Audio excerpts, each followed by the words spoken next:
My son's laughter pierced the room as he mocked the flowers I brought, his friends joining in like a cruel chorus.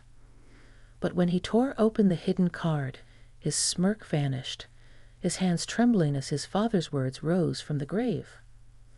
What happened next will shock even those who thought they'd seen everything. But first, let's go back to the beginning. I, Michelle, 68 years old, walked into my son's living room holding a bouquet of lilies and roses, their stems wrapped in brown paper, tied carefully with a ribbon I had saved for decades. The ribbon wasn't fancy, faded ivory with frayed edges, but to me it was precious. It had once been tied around the box Robert had given me on our 25th wedding anniversary, a box that carried the silver locket I still wore around my neck. Every time I looked at it, I remembered his smile, his promise that love was in the little gestures, not the grand ones. That memory guided my hands as I tied the flowers and smoothed the ribbon before stepping into Jacob's house. The bouquet wasn't extravagant. Just grocery store flowers, yes, but fresh, fragrant, alive. I had stopped on my way from work, still in my plain cleaning uniform, my back aching from bending and scrubbing floors all day. I knew Jacob didn't notice the hours I gave away to make ends meet. He never asked how my knees held up, or whether I could manage the steep stairs in my tiny apartment. But I still brought flowers because I believed in the softness they could bring to a room. I believed in beauty, even if it was modest. As I entered, the chatter around the dining table paused briefly, eyes flickering toward me. My heart beat faster, not from nerves but from hope. Hope that I was still part of this family, that they would see me not as an intruder, but as a mother who cared enough to bring life into their home. I imagined the bouquet sitting in a vase at the center of the table, filling the room with color and a touch of grace. But before I could even set the flowers down, Jacob's voice cut through my thoughts. His laugh was sharp, the kind that doesn't carry joy but cruelty. "Mom." He smirked, his lips curling in a way that reminded me of his father when he was being sarcastic, though Robert had never aimed it at me. Who even brings cheap grocery store flowers anymore? What are we supposed to do with this junk?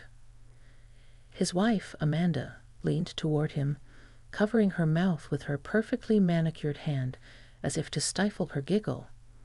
But it slipped out anyway, high-pitched, dismissive, designed to wound without a single word. The others at the table followed, their laughter blending into an echo that filled the room. The sound was a whip, each chuckle striking deeper than the last. My cheeks burned, though I tried to keep my face steady. My hands trembled slightly around the bouquet, but I pressed the stems tighter, as if clutching them could anchor me. I wanted to say, "They're just flowers." I wanted to explain that I had chosen them because Jacob used to pick dandelions from the yard when he was little, running up to me with grubby hands and a proud grin. He'd press those weeds into my palms and declare, "For you, Mama." I always put them in water, even if they drooped within hours, because they were his gift. I thought maybe, just maybe, bringing flowers now would remind him of that tenderness he once had. But he didn't see it. The laughter didn't fade quickly. It lingered, bouncing off the walls, amplified by the smug looks exchanged at the table. It wasn't only about the flowers, it was about me, about who I was in their eyes. An old woman who no longer belonged, a reminder of things they didn't value. For a moment, I stared at Jacob, searching his face for even a flicker of regret, some sign that the boy I raised was still in there. But all I saw was arrogance, his shoulders squared in the confidence of a man who believed he'd risen above the simplicity of his upbringing. To him, I was still that woman who worked herself raw, who never had the means for grandeur. And instead of honoring that, he ridiculed it. I forced my lips into a smile, though the muscles of my face resisted. My throat tightened, but I swallowed hard. I wouldn't let them see me break. My son's laughter might have cut through me like a blade, but I refused to bleed in front of him. Still, the pain pressed heavy in my chest. The flowers had been meant as a bridge, a way of saying, I still care, I still want to be part of your life, I still love you. Instead, they became the very thing that marked me as small, as laughable. I shifted my weight, my knees protesting, and glanced at the bouquet. The petals were still fresh, the fragrance sweet, untouched by the cruelty around me. They hadn't changed, only the eyes that looked upon them had. What to me was beauty, to them was mockery. In that moment, I felt both invisible and exposed, unseen for who I was, yet ridiculed for daring to exist in their world. The laughter had ended, but the silence that followed was worse, heavy with judgment. My heart thudded in my chest, but I stood still, clutching the bouquet, my dignity hanging by a thread. And though I said nothing, though I forced a faint smile as if their cruelty hadn't pierced me, inside I felt the crack. A crack that comes when a mother realizes her child no longer sees her as a source of warmth, but as a shadow to be mocked. I forced a smile, whispering, "They're just flowers. I thought you'd like them." The words left my mouth as carefully as if I were setting down a glass on the edge of a crowded table, afraid of making anything else topple. I could feel my voice skim the surface of the room and sink without a ripple. Jacob rolled his eyes. "Next time, Mom, don't embarrass yourself. Or us." The us landed harder than the rest, a door closing with me on the wrong side. His tone was cool, practiced, the kind you learn from boardrooms and brunches, where everyone wears the same grin and measures worth by what glints. It wasn't the voice that used to ask for one more bedtime story, or plead for pancakes shaped like dinosaurs. It was the voice of a man rehearsing an identity, careful not to smear it with anything that smelled like the life I gave him. His wife leaned in, whispering, and that whisper dragged a second wave of laughter from the table, smaller, meaner, like silverware clinking on porcelain with no food left. My fingers tightened around the bouquet. The paper crinkled. A stem snagged my skin, a thin sting I welcomed because it gave the shame a physical place to live. I lifted my chin to keep the tears from spilling, but I felt them heating the rims of my eyes, threatening to betray me. I had raised this boy, raised him with the quiet arithmetic of sacrifice. 2 jobs plus long winters plus cracked hands equals tuition paid. Rent late plus coupons clipped plus second-hand shoes equals an extra textbook for the new semester. Skipping dinners equals enough left for him to join the science club's trip. I fed him when I could not always feed myself, bent my back over other people's kitchens until the grime let go and the faucets smiled, and stacked the dollars, thin and trembling as I was, so he would never have to stack dishes for a living. I worked so he could forget the smell of bleach. I thought that was love. Perhaps it was also my own undoing. "Here," Amanda said, rising in a rustle of silk. "Let me put these somewhere." She took the bouquet from me with 2 fingers at first, then both hands when she realized the stems were wet. Her smile was pale and reflexive, like light through a frosted window. She crossed to the kitchen and set the flowers on the counter, near a sink that gleamed as if it had never known a pot left to soak. The vase she chose was clear, tall, pristine, and she left it empty. The bouquet sat beside it like a guest who hadn't been invited to sit. "I'm actually sensitive to strong scents," she said to the room, not to me. "Florals give me a headache." She laughed softly, a ribbon tied neatly over a bruise she'd just made. Around the table, heads nodded. Someone, a man I didn't know, in a jacket that looked new enough to still remember the store, offered a line about minimalism, how clutter ruins a space, how simplicity is luxury. I slid to the flowers as if they were clutter. Jacob's house was beautiful. It really was. The kind of beauty that doesn't trip over toys, that never leaves fingerprints on the fridge. A curated calm, beige and slate, a couch that looked like it had been ordered using words like taupe and linen blend. On the wall, a black and white photograph of Jacob and Amanda on a cliff somewhere expensive, sun behind them, their faces turned into perfect profiles. Nothing on the refrigerator except a sleek magnetic calendar and a gift card to a restaurant that probably didn't have prices on the menu. No crayon hearts, no grocery list in my crooked cursive, no photograph of me at all. "Sit, Mom," Jacob said finally, as if granting me an amnesty. He gestured toward a chair at the far end of the table, not the empty one by his side. "We're just talking about the new place we might buy. Closer to the city. You know how it is, commute's a killer." "I don't drive," I said, and immediately wished I hadn't. The room smiled the way people do when a toddler says something charming and irrelevant. Amanda poured wine into glasses thin as soap bubbles. When she reached my end of the table, she hesitated. "Do you?" she asked, half offering, half guarding, and when I shook my head, she looked relieved. She moved away swiftly, as if the decision was a stain that might spread. The conversation resumed without me, each voice slotting back into its place like cutlery returned to a drawer. Promotions, flooring, a boutique gym whose fees could have cleared my winter heating bill. When they laughed, it braided with the soft music and the click of a lighter on a candle wick. The flame swayed and steadied. I tried to do the same. "Mom," Jacob said suddenly, turning toward me with a brightness that made my heart foolishly lift before I heard the words that carried it. "Tell them that story about the tornado siren.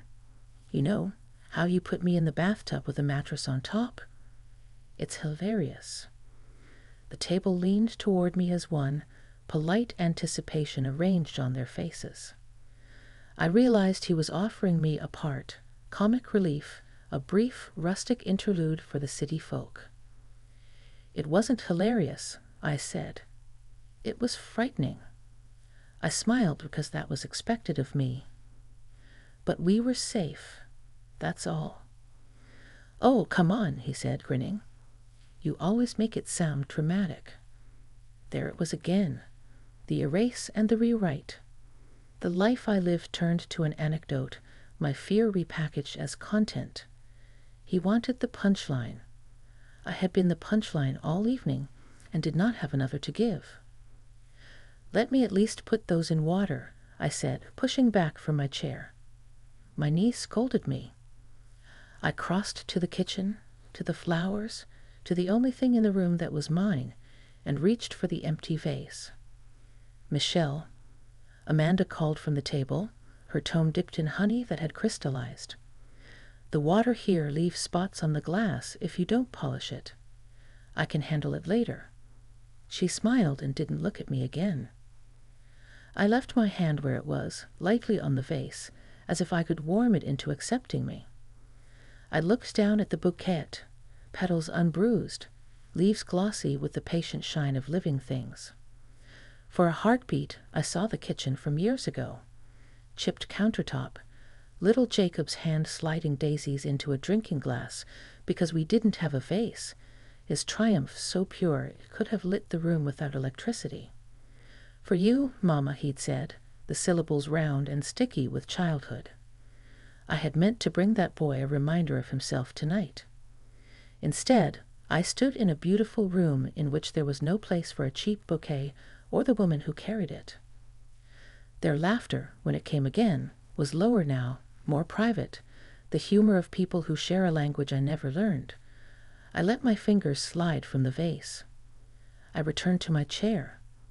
The seat felt colder than before, or perhaps I did. I watched Jacob watch the table, pleased, animated, hungry for the right laugh at the right moment, as if every sound could invest in his future. It struck me then, not like a revelation, but like a fact I had been avoiding, that he was not mocking flowers. He was mocking the version of himself that had ever needed them. He had cut that boy out of his life the way people cut stems, at an angle, tidy, so the bloom drinks faster and looks elegant in a photograph. And I, who had watered that boy, carried him, sung him to sleep, had been placed on the counter next to an empty vase. The room hummed on.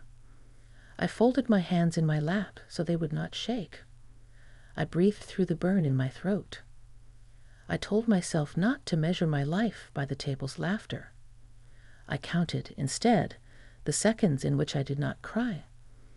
One for every year I had learned how to be small so my son could be large. One for every night I had ironed his shirt, even when I had nothing that iron could press into elegance. One for every morning I had believed that dignity, once lost, could be found again.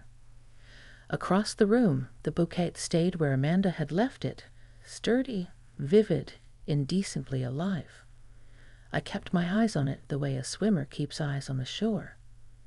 I did not stand. I did not speak. I sat very still and held my own center, as if it were a fragile thing knocked loose by a wave. And though my hands trembled, I did not let the tears fall. Not yet. What Jacob didn't notice, what none of them noticed, was the small white envelope tucked carefully among the stems, hidden where only I knew to look. I had placed it there with trembling hands before leaving my apartment, sliding it into the bouquet as though I were placing a heart inside a body. To anyone else, it was just paper, plain and thin. But to me, it carried the weight of decades, the sound of a man's voice long gone, the pulse of a love that had never left. That card wasn't from me. It was from Robert, my husband, my anchor, Jacob's father. The man whose name was rarely spoken anymore in this house. Robert had been the kind of father who worked himself sore and silent, the kind of man who taught his son to ride a bike not by running behind him, but by walking ahead, calling, "Come on, Jacob, you can do it. Just keep your eyes on me." When Robert got sick, it was sudden and merciless. The kind of illness that strips away flesh and voice until only the eyes remain, telling you the things the lips can't. Before he died, Robert had written letters. He knew his time was running out, and he wanted Jacob to grow into a man with something more than money in his pockets. He wanted him to carry memory, respect, and the knowledge of what sacrifice looks like. One of those letters he pressed into my hands. "When he's ready," he had said, his voice already hoarse, his skin pale as parchment. "You'll know when." I had nodded, though inside I wondered how a mother ever knows when her child is ready for truth. For years I kept it hidden, tucked in the drawer beside Robert's watch, folded between the bills when money was thin, sealed inside a tin that once held peppermints. I guarded it like a secret, like a relic, afraid that giving it too soon would make it vanish into Jacob's youth, unopened, unread, unvalued. I waited. On his graduation day, I thought about it, but decided he was too proud then, too drunk on his own beginning. On his wedding day, I almost carried it in my purse, but when I saw how he looked at Amanda, shining, certain, I thought perhaps he didn't need it yet. But tonight, as his laughter rang sharp and cruel, I knew. The way he dismissed me, the way Amanda's smirk spread across her face, as if mocking me was a sport they played together. This was the moment Robert had meant. "You'll know when." "Yes, Robert. I know now." I shifted the bouquet slightly, nudging it closer to Jacob's side of the table. The envelope peeked through the roses, a pale edge among petals. My fingers brushed the paper once, a silent farewell, and then I let go. My heart beat so loudly I feared the others would hear it, would sense there was something more here than flowers. "There's a card inside," I said quietly. My voice didn't carry the tremble I expected. It surprised me, the steadiness of it. It was the steadiness of years of silence breaking at last. "Why don't you read it aloud?" The table stilled. The laughter drained into a hush, as if my words had pulled a curtain across the room. Jacob looked at me first, his brow furrowing, suspicion flashing in his eyes. He had always hated being put on the spot. Then he reached for the bouquet with a mixture of irritation and curiosity, tugging the envelope free. He turned it in his hands, frowning at the aged paper. The way time had softened its edges. "What is this?" he asked, his tone edged with annoyance, as though I had just handed him another inconvenience. "A card," I answered. "From your father." That name, your father, hung between us like smoke. The weight of it pressed the air. Robert had been gone for nearly 2 decades, and yet the mention of him had the power to still Jacob's tongue. He looked down at the envelope again, slower now, as though the thing in his hands had shifted from nuisance to puzzle. Amanda leaned in, peering over his shoulder, her voice light, curious. "From your dad? What could it possibly say after all this time?" She laughed softly, but it faltered in the quiet that followed. I said nothing. My throat tightened, my palms damp against my lap. All I could think of was Robert's handwriting, the uneven script, the pauses where his hand had trembled. I remembered him coughing as he pressed pen to paper, insisting on finishing even when I begged him to rest. I remembered him sealing the envelope, pressing it to his lips, then to my hands. "When he's ready." And here we were. Jacob slid his finger under the flap, tearing it open with careless force. The sound of paper ripping seemed loud enough to split the evening in two. He pulled the folded card free, glanced at the words, and for an instant I saw something flicker in his expression. But it was gone before anyone else could notice, buried beneath the mask of a man who wanted control of the room. "Read it aloud," I repeated, softer this time, but with a gravity that seemed to leave no room for refusal. The envelope lay crumpled on the table. The card trembled faintly in his hand, though he tried to steady it. He opened his mouth to speak. The bouquet sat between us, its petals wide and unashamed, the fragrance rising into the tense silence. I folded my hands together in my lap, holding my breath. This was the moment Robert had entrusted to me, the bridge between past and present, the truth carried in paper and ink.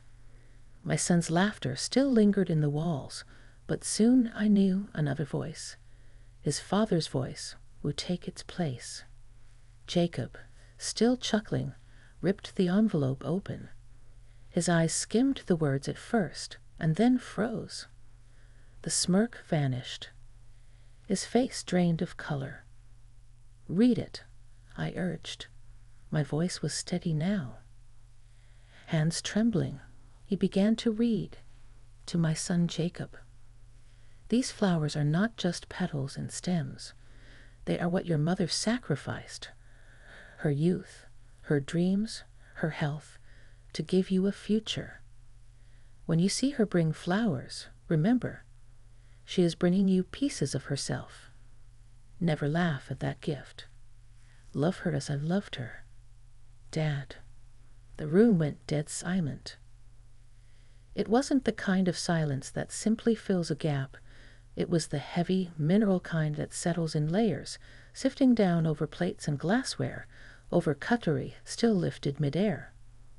The music from the speaker, a low, polished jazz, seemed to step back and stand in a corner. Even the candle by the bread basket held its small flame very still, as if the air had thickened to a gel. I heard a far-off ice maker shudder once in the stainless steel fridge, and then think better of it. Jacob didn't look up. His thumb worried the lower corner of the card, stroke after stroke, like he was trying to erase the words by touch. The paper flexed around his grip, a tiny tremor moving through it the way breath runs through a sleeping child. In the shallow lake of his wine glass, the reflected chandelier quivered. He didn't drink.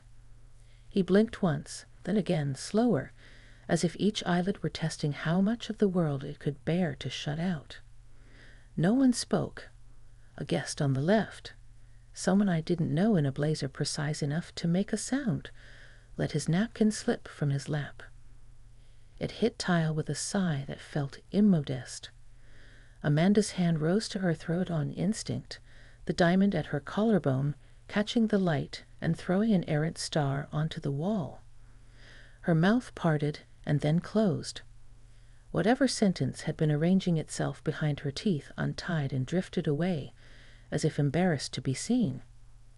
The bouquet, stranded on the countertop in its dry waiting vase, perfumed the room with a sweetness that had been dismissed only moments before. Now the scent walked the table like a testimony, not demanding attention but refusing to be ignored. The lilies tilted their faces toward the soft draft from the air vent. A petal stirred and settled, a small bow to the words that had just been spoken into the air. I kept my eyes on Jacob's knuckles, the whiteness pooling along them, the faint pulse ticking at the base of his thumb. He swallowed. The movement traveled down his throat in a slow, reluctant wave, and I watched the collar of his shirt rise and fall once, twice, as if the very act of breathing had become an admission. In the polished black of the oven door, our tiny reflections hovered. His bent head, my stillness. I could make out the trimmed edge of the card, the faint slope of Robert's handwriting. Its lean, its stubborn flourishes. I knew those letters as I knew the map of my own hands. Lines learned by years, softened by work, by late-night bills and morning lists. Robert had always written as if the pen itself carried a weight. Even the white space between words had felt considered. Seeing those letters now, even reversed and dim, was like hearing a voice you thought the world had finished with. They are what your mother sacrificed. The sentence opened like a door in every mind present, and behind it, images uninvited. The bleach-slick floors that had burned lines into the beds of my fingernails. The day's end ache that climbed my shins in steps. The winter mornings when I warmed my hands over the kettle because the apartment heat was stingy and late. But the card didn't ask anyone to pity that. It simply arranged the facts in a row and set them down where no one could step around them.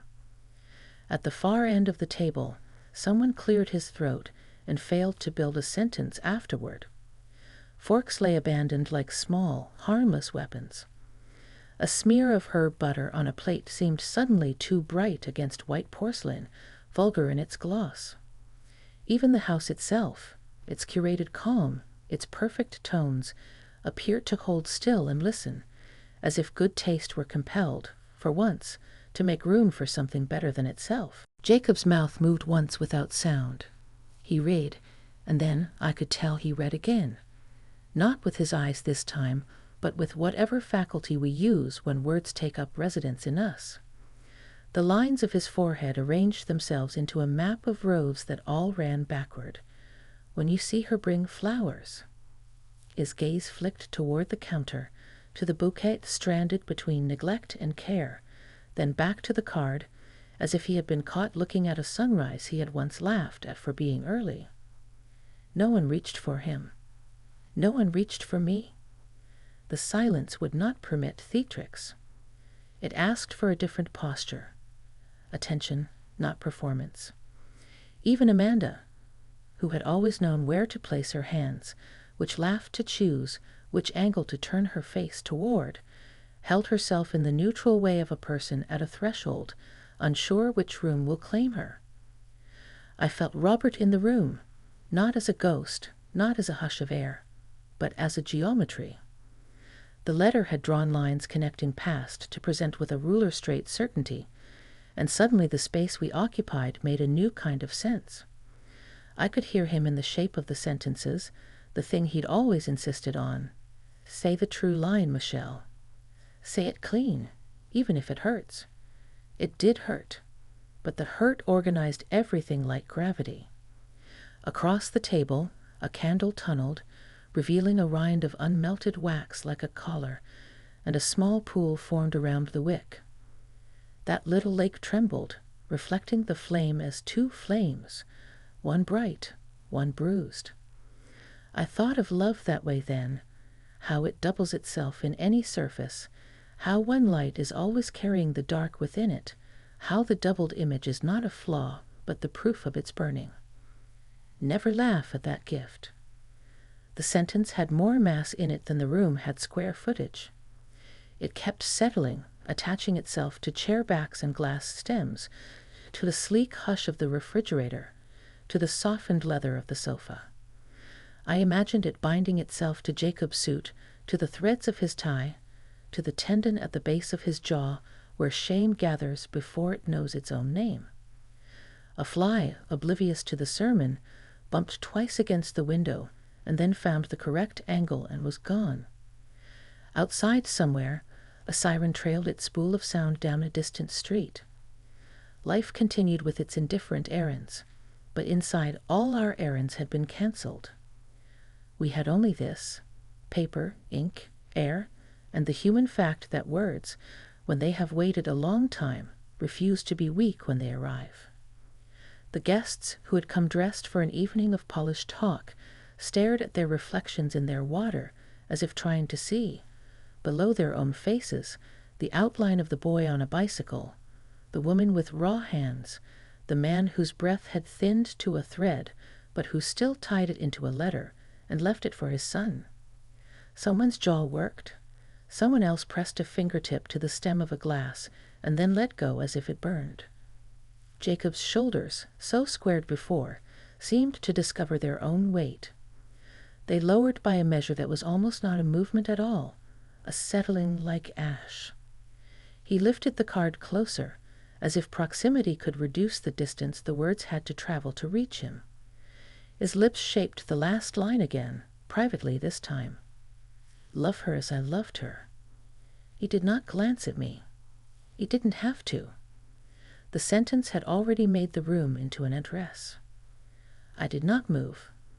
I thought of the tiny scars along my knuckles, the way calluses are just the body's record-keeping, a diary of places we have pressed too often and too hard. I let my hands rest, palms down on the linen. The fabric was cool and unyielding.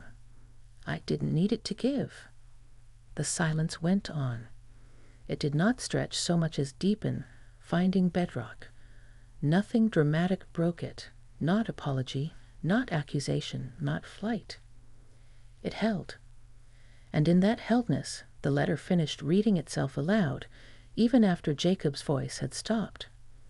The words remained, like a fragrance in a room you leave and re-enter, like a vow someone else made that nevertheless obliges you. The card lay open in his hands, and the air around us waited, faithful to the final line, until even the last echo of laughter had nothing left to sit on. Jacob's wife shifted in her chair, a small brittle movement that sent the bracelet at her wrist ticking against the stem of her glass, like a nervous metronome. His friends avoided his eyes, first out of politeness, then out of self-protection, as if looking at him might make the shame contagious. But I stared right at him, no longer trembling, no longer small. The years of long mornings and longer nights, of bleach and rent, and coupons, and hunger I made look like thrift, settled into the room the way a foundation declares itself beneath a house. You can pretend you don't see it. You cannot pretend you don't stand on it. My son's lips quivered. For once, he had no clever remark to negotiate his way out, no mocking laugh to buy distance on credit. His eyes glistened as he lowered the card, and in that moment he looked less like the confident man he had been auditioning to be, and more like the little boy who used to fall asleep mid-page, the book slipping in his hands until it thumped his chest, and woke him with a startled smile. I saw, flicker-quick, the child who once left daisies in a drinking glass because we didn't own a vase and called that glass fancy to make me laugh. The man and the boy shared a face. For the first time in years, the boy had the stronger claim. Mom, I didn't know," he stammered. But it was too late. Everyone knew. The knowing spread without words, a tide stain darkening the tablecloth. It reached the stranger in the precise blazer, who shifted his chair back half an inch as if to make physical space for the truth in the room. It reached Amanda, whose mouth had practiced 1,000 social shapes, but not this one. She pressed her lips together and swallowed hard, as if the diamond at her throat had grown heavy. It reached the couple across from me, Ryan and Claire, I remembered now, who each put a hand on their own knees, mirroring each other without noticing, like people bracing for turbulence. Jacob turned the card over and back again, as if another message might bloom on the reverse if he warmed it with his hands. The paper made a tired sound, a soft complaint at being handled so roughly after being kept so carefully for so long. He smoothed it flat against the linen, then lifted it, then set it down, caught in a ritual of unlearning. "I didn't know," he said again, quieter, the words already ashamed of themselves. I let the sentence lie where he dropped it. There are things a mother rescues and things she must let fall. Ignorance, when fed, housed, and taught to dress like sophistication, belongs to the second category. Not knowing, I thought, was not the same as not being told. Robert had told him. Life had told him. I had told him in 100 ordinary languages. The way I pressed his collar flat for picture day with the heel of my hand, because the iron had died. The way I counted out quarters for the field trip he'd sworn he could skip. The way I walked home in shoes that let in snow so he could have a pair that didn't. There is a knowing that arrives as story and a knowing that arrives as evidence. He had filed away the story and argued with the evidence until the evidence learned to keep quiet around him. He glanced at me and then away, back into the card as if it offered a smaller, safer world. We.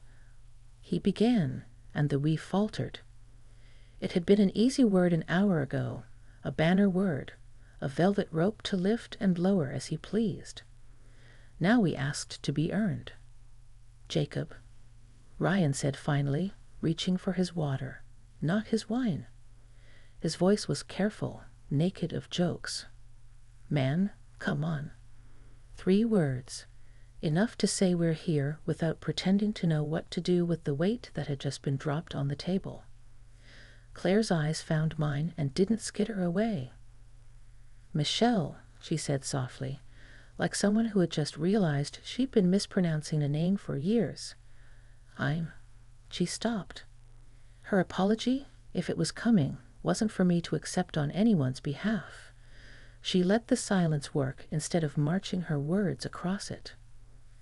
Amanda stood and sat again, then pushed back her chair a second time, committing. "I'll put the flowers in water," she said with a steadiness she borrowed from the situation, not from herself. She crossed to the counter and lifted the vase, the bottom clicking against the stone. The faucet hissed. She let the water run longer than necessary, as if it needed to wash itself before touching the stems. When she returned, she handled the bouquet differently, not like clutter, not like a problem to be moved elsewhere, but like a thing that could leave a mark. The lilies sighed as they entered the vase, their leaves settling against the glass with that intimate rustle living things make when given a place to rest. No one applauded the gesture, because we had all learned something tonight about what gestures mean when they aren't tethered to the right truth. Still, the room rebalanced itself around the flowers. The scent that had been a headache a quarter hour earlier now wove a thin sweetness through the air that no one objected to. Jacob watched Amanda set the bouquet in the center of the table. It sat there with the card beside it, paper and petals, ink and water, an altar to the proposition that small things carry enormous freight. He reached toward it, then pulled back, then reached again and touched one lily with the back of his knuckle, the way a person touches a sleeping child to check its fever without waking it. His eyes, when they lifted, met mine and didn't flinch. "I made it all about appearances," he said, as if confessing to bad lighting at a photo shoot. Then the sentence broke and mended itself into something humbler. I forgot who I am because I forgot who you are. There was a time I would have rushed in with assurances. No, no, you're a good man. You mean well. It's nothing. I'm fine. Women of my generation learned to throw blankets over other people's embarrassment like volunteer firefighters, smothering flames before the smoke could stain the drapes. But a reckoning requires oxygen. It requires the heat to stay long enough to change the shape of what it touches. I left his words in the air. In that unhurried quiet, the room made inventory.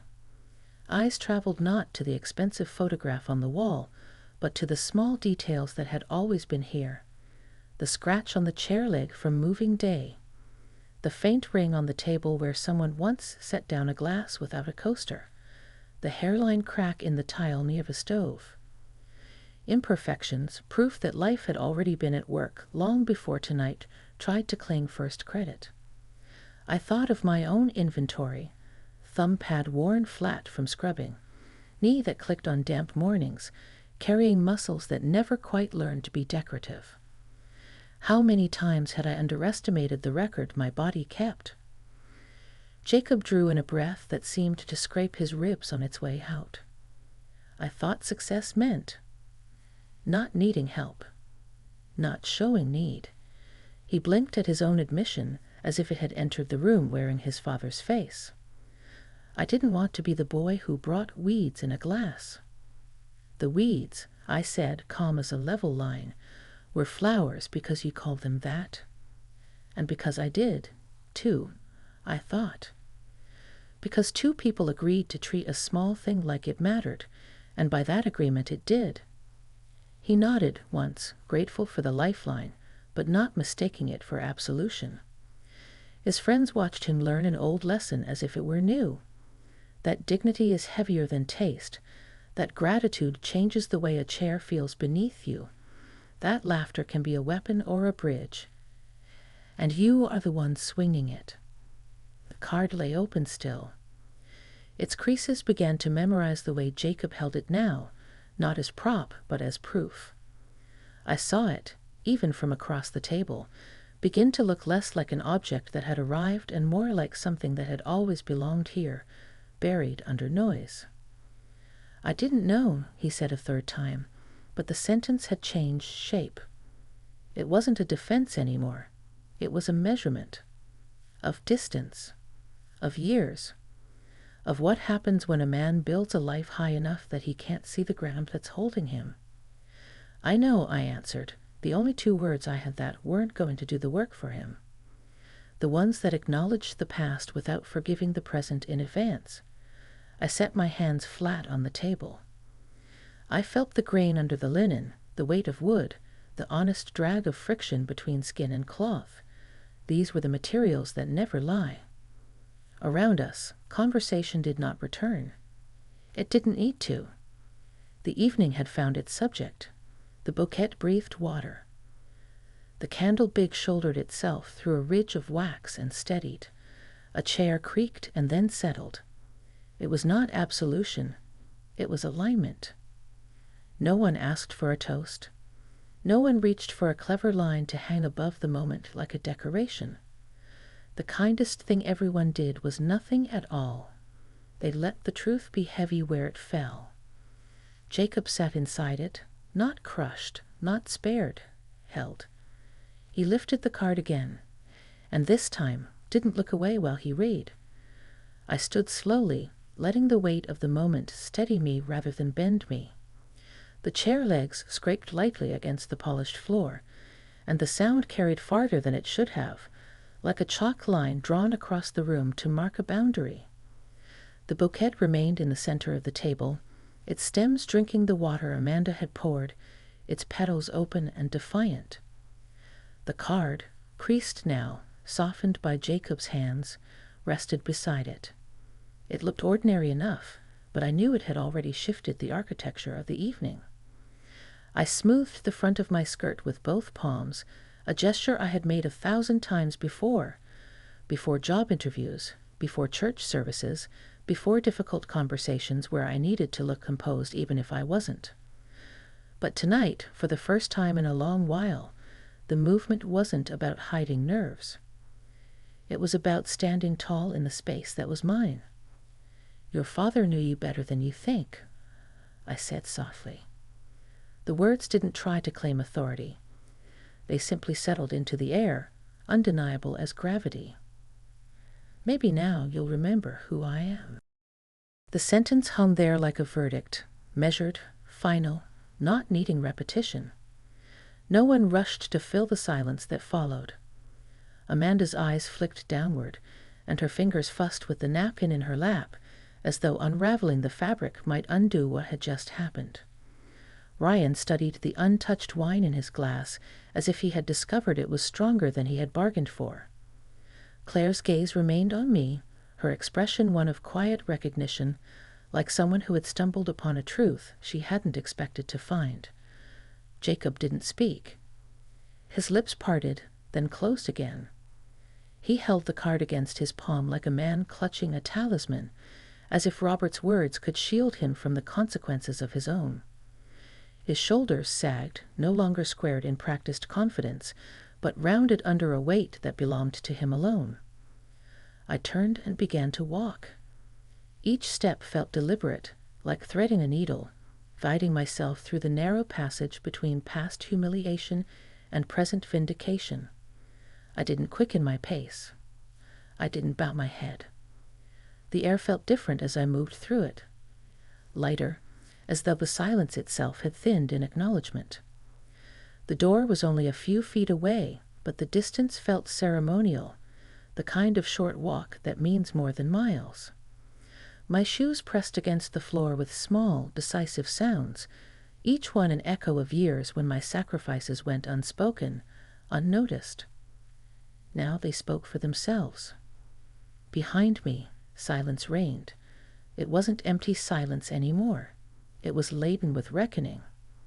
The laughter that had once filled this room, sharp, careless, aimed like arrows, had been stripped away. What remained was the echo of a father's voice, strong enough to reach across years, across death itself, to remind his son of the soil he had grown from. That echo was louder than any mockery could ever be. I reached the door and rested my hand on the frame for a moment. Not because I needed support, but because I wanted to feel something solid under my touch, a reminder that what had just taken place was real, not a dream conjured by longing or hurt. The cool wood pressed back, steady and unyielding. I straightened my shoulders. I walked out, not in shame, but with my head high. The air outside felt cooler, freer, as if the house had been holding its breath until I stepped beyond its walls. The night greeted me with the faint smell of grass and the whisper of leaves stirred by a breeze. The world beyond the door carried no trace of the judgment I had just endured, only the quiet promise of peace. Behind me, Jacob sat trembling. I didn't need to see him to know. I could feel it, the way the silence folded itself around him, the way the words on the card clung to his skin like ink that would not wash away.